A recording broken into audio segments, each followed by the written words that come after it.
So if you were part of the last videos, then you know that the original idea when buying the Groms was to create miniature street legal all-terrain adventure bikes. But I might have gotten a little carried away with mine and built a dedicated street bike. Oops. But wait, maybe there's some genius to this method after all. Because do you think that stopped me from building the mini adventure bike? I hope not. Just like the last project, we're going to bring it to the next level while keeping it within reason. And this is where the magic of the budget from the last project begins to show. So let's cut right to it. The total spent on this project was $1,150. That's including the tires, battery, and lights. So between both mini bikes, we're now at $4,300. Now at the price of one brand name motorcycle. So stay tuned to upcoming projects to actually see that total budget number come back down so that you can get ideas for your own projects by seeing what I did to acquire specific, unique toys of my own taste with minimal out-of-pocket cost. So join me as we build one of the lightest, funnest bikes that the manufacturers never did. We'll do it using simple, basic, available tools, and hopefully you can pick up some fresh new ideas to help drive your projects forward. Now pay attention as we zip through this build. Most of it's time-lapse for efficiency. The engine from the Grom clone will go in this bike. After unboxing it, building it, and starting it to make sure the engine ran, I proceeded to remove the engine. Don't worry though, I have plans for it. Make sure you catch the upcoming videos. This thing's gonna be sweet! And so begins the process of positioning the new engine, along with determining if any frame modifications need to be done. Because it wasn't a direct fit, we had to chop the existing motor mounts to slide the engine as far up and back as possible. Using our trusty grinder with a metal cutting wheel on it, we let some sparks fly and start chopping. Chop them up. Back to positioning. Remember to utilize your resources. Some nice ratchet straps and a sturdy floor jack can go a long way when you don't have an extra set of hands. But here we can finally start to get an idea of where the engine is going to be positioned. And another beautiful little bonus is that with the original rear motor mount in place, it would be almost effortless to go back to the original, more common mounting design. Once you've thoroughly checked everything for proper clearances, you can take a step back, take a look, and move on to the next steps. Cardboard is cheap, easy to shape, and just robust enough to make a perfect template. And these will be the engine mounting brackets. Think of them like an adapter plate. The real brilliance behind these is that it will allow this engine to be mounted to any frame that has the more common bolt pattern associated with most engines of this size. You know, just in case I want to take this engine out. Not that I plan on it, but I don't know guys. I can't say I haven't done crazier things. Once it's been determined that everything fits perfectly, you can take your template and transfer it onto whatever material is suitable for your project. In this case, we gotta make it strong, very strong. We'll be making it out of steel. Oh, how pretty. Isn't nature just so beautiful? You don't think this is nature? This is actually a chemical reaction occurring. The fusion of steel on a molecular level through heat created by electricity. The way each individual trail of smoke from the spark twists and curls as it rises with the heated air. And not to mention creating my favorite form of energy as a byproduct, light. Making me hot. It's my nerd brain doing nerd things. Not really though, these are all natural forces that you can learn to harness or utilize for yourself. Alright, I'll try to stay focused. Once the brackets have been created out of steel, we place them on the engine and with a pencil, mark the areas where the holes need to be drilled. A center punch is a handy little tool that can really help you line up the center of the holes that need to be drilled. After a few presses with that, it's on to drilling the actual holes. And of course, as soon as we're done the holes, we have to go right back for another test fitting. Make any adjustments you need to ensure that the bolt holes line up and the bolts pass through easily without any binding. Everything seems to be in order, so I stop over to my favorite little helper to get approval. She seems to think that everything is going just as it should, but it seems that she'd rather have my attention than let me work. I don't mind one bit. This love is free. With the engine mounting brackets mounted on the engine and the engine back into position on the frame, it's back to cardboard templates to create a mounting point on the frame for the new engine mounting bracket. Of course, this will need to be transferred into a steel template, but once that's finished, we can move on to putting it into position and tacking it in place with a welder. Ooh, more pretty colors and science. Alright, now using what's called a hammer, the new motor mounts begin to take shape. You can see how one contours to the cross member, and once they're both complete, just a few more final touches, and they can now be attached permanently. Ooh, no, I'll stop after this one though. But hey, enjoy it while it lasts. This might be the only time you can view a weld without a mask on. And I slowed it down. I just love the way it looks. After those are done, there is one final test fitting process, where you can check all of your clearances, make any final adjustments, and test how your bolts fit. Take it out and prepare anything you need to for the final installation. Put whatever protective coating or paint on whatever parts you need to, and get ready to put the engine back in where it can finally stay. This part's pretty self-explanatory. Just take your time, don't force anything into place, and make sure everything fits as it should. Safety first. Since I can't be outside too much during this video, this is the perfect opportunity to talk about another wonderful way to connect with nature indoors, and that's if you have pets. Take the time to connect deeply with your animals. The purity of their spirits is second to none. This little angel in particular was even branded with a little heart on the back of her neck. So appropriate, as she's perfectly behaved. She listens better than anyone's children. She's affectionate, sweet, playful, and super happy all the time.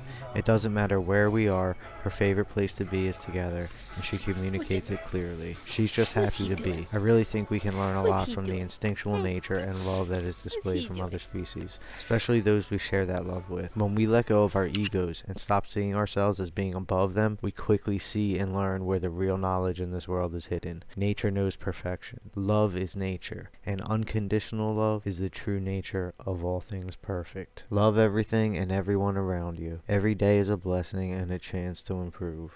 Alright, back to the bike. As you can see, everything fits perfectly. We can remove the jack, plenty of clearance in the front fender, and now we can move on to other things. Because the exhaust port was in a different location on the cylinder head, we have to make some modifications to the exhaust, but it's no big deal. After we cut it, we use two more natural forces, heat and leverage, to acquire the bend angle that we need.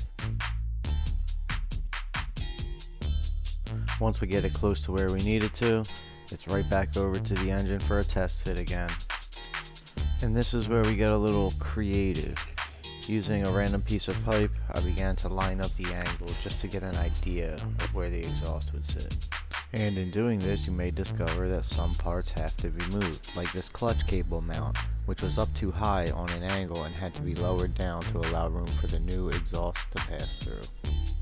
Once you've found the angle you need, you can weld the pipe together, paint it, or chrome dip it, and then begin test fitting it. Now, adding a joint to the middle of the pipe was a strategic move, because the way it came as one solid pipe, it was an absolute nightmare to install it, or remove it, with or without the rear shock attached. This will also make future service super easy, as I can detach one half of the exhaust, move it out of the way, and have full access to the engine for any maintenance needs. It's really that simple, at least if you make it that way. Once everything is mounted up, you can finally take a step back, see how it looks, and then you know what time it is. Time to move on to the next step. The next thing here would be the electronics. I am a big fan of labels. If you don't have a handy little label maker, then you can easily use a piece of painter's tape, fold it over on itself, around a wire, and label it with a Sharpie or permanent marker. And this isn't entirely necessary, it only really helps me in the future for quick reference on the fly. Because I used all the Ninja controls on the Grom, I still had all the Grom controls available. So I moved them right over onto this bike, and it made the wiring as simple as plug and play. Just need a place for the gauges now. Back to cardboard and metal. With this little mounting bracket, we can now mount the gauge cluster with the handlebar mounts. But 2 mounting points isn't quite enough, especially on a bike that would potentially be taken off-road. So I think it would only be reasonable to find a 3rd tie-in point, just for reinforcement purposes. Never underestimate the power of 3. Now I'm telling you, all of this was meant to be. Fortunately, there's an empty bolt right beneath the gauge cluster, just waiting for a purpose. So we take our little mounting bracket and we add a third reinforcement point to tie in right there on the triple tree. I also went ahead and took this opportunity to add a mounting point for the headlight assembly. Those other two small brackets you see are mounting points for the ignition. I know they're not the nicest looking brackets, but no one's ever going to see them, and once they're painted up, it'll add a nice little accent behind the headlight. And although it may not seem like much, adding color to these little pieces go a long way in completing the look of a bike. Another thing I became a huge fan of is weld nuts. Welding nuts onto the back of pieces of metal where bolts are needed, especially in places where you don't have a lot of space. There's no squeezing your hands into tiny places and hoping that the threads catch. There's no losing tiny nuts in hard to reach places. It really simplifies installation and removal and eliminates the need for multiple tools. Once the ignition and both brackets are mounted, we can then begin wiring up the headlight and preparing it for a test. And finally, we can start to see this vision coming together. Oh yes, now we can step back, take a look, and now with the ignition installed using a 12-volt power supply, we can begin to test some of our electronics, see what these lights look like. It's also a good time to test any other electronics, like this dual USB charger I put on all bikes, and some DRL, daytime running lights. Yeah, this looks pretty awesome. I gotta say, I'm already loving it. Now in the last build video, you may have heard me correct myself after saying I wasted time building something similar to this. Here we have it. This is why it wasn't a waste of time.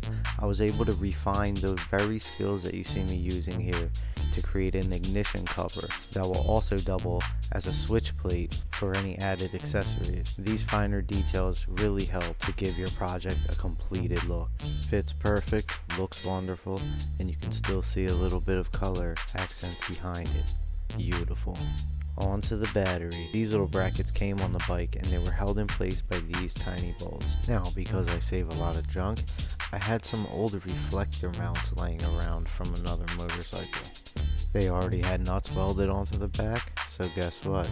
Yep, those little bolts were the exact same thread pattern. After making a few bends and creating a basket for the battery, those same little bolts can be used to hold everything in place. It also left me with a few extra nuts that I later used for the tail light and brake light switch. As you can see, the battery fits perfect and two little tabs hold it from moving side to side.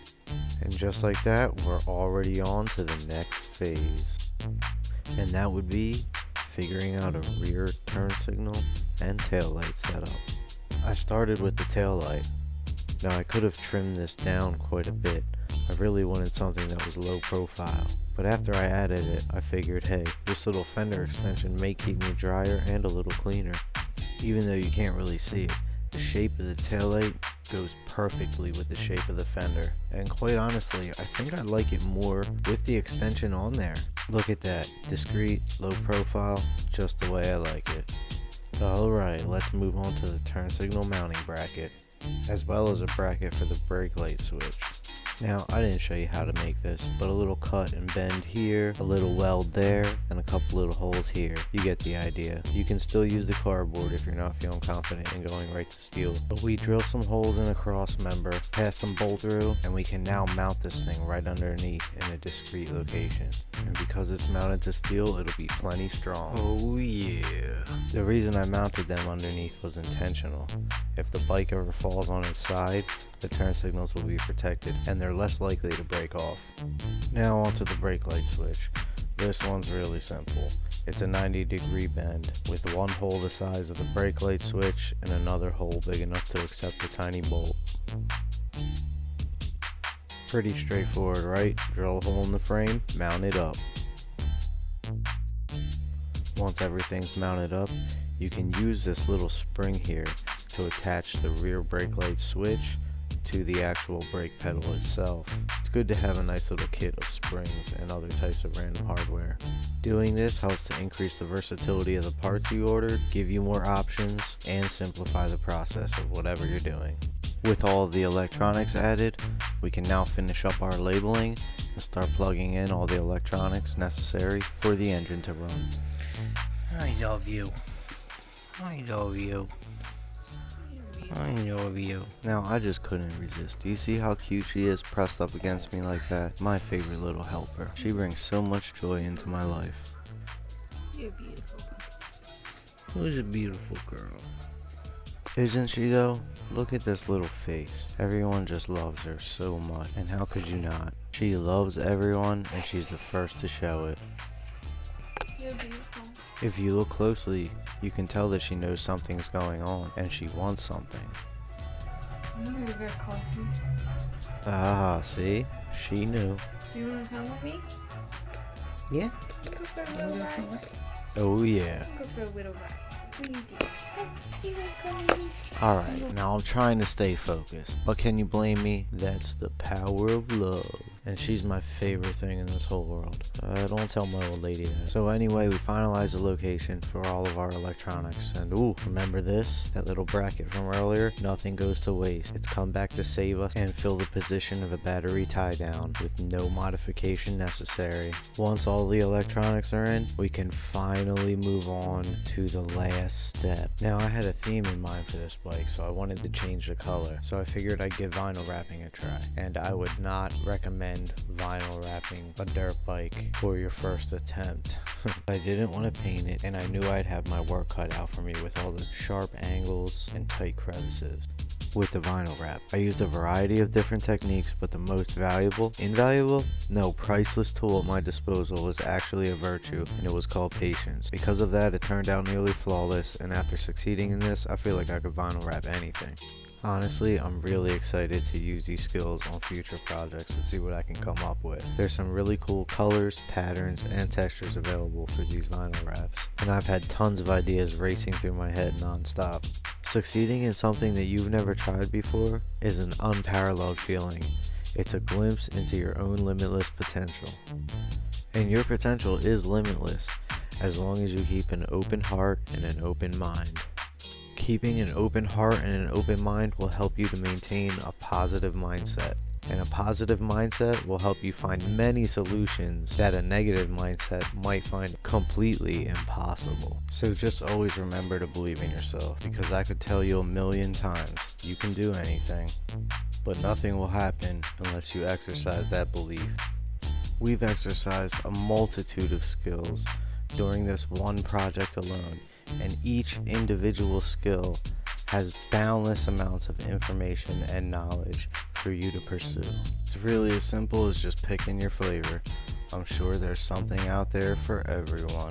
So don't be afraid to challenge yourself. The character you're building is you. Now for some final touches, I just added some color matching breakaway clutch and brake levers and a set of handguards to complete the look and protect those beautiful new levers. After that, all that was left was picking a sprocket to suit my performance needs.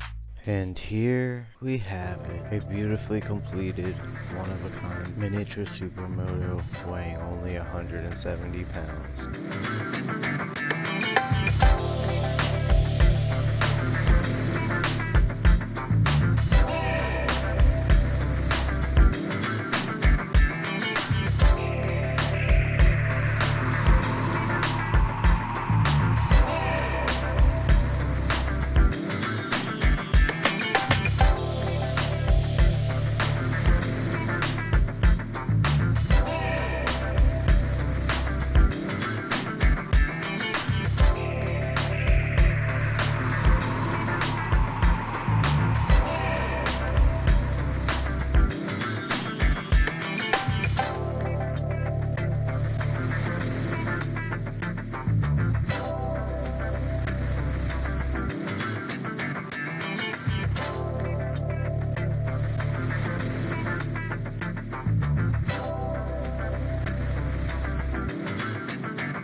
Hold up. Remember this girl? You help me build bikes. You help me build bikes. Yeah, she is. She loves helping. It's really amazing what some positive energy and support can do for your morale to really help keep things moving along. Which reminds me, if it's this easy for a puppy to do it, should be even easier for you. Give that like and subscribe button a smack. And while you're at it, drop a comment below. Let's get some conversations started. I'd love to expand onto more topics, build some more things. Let me know what you think. Make sure you catch the upcoming videos. I just got my hands on something that will be available to you, the viewers. You wanna play, huh? You wanna play.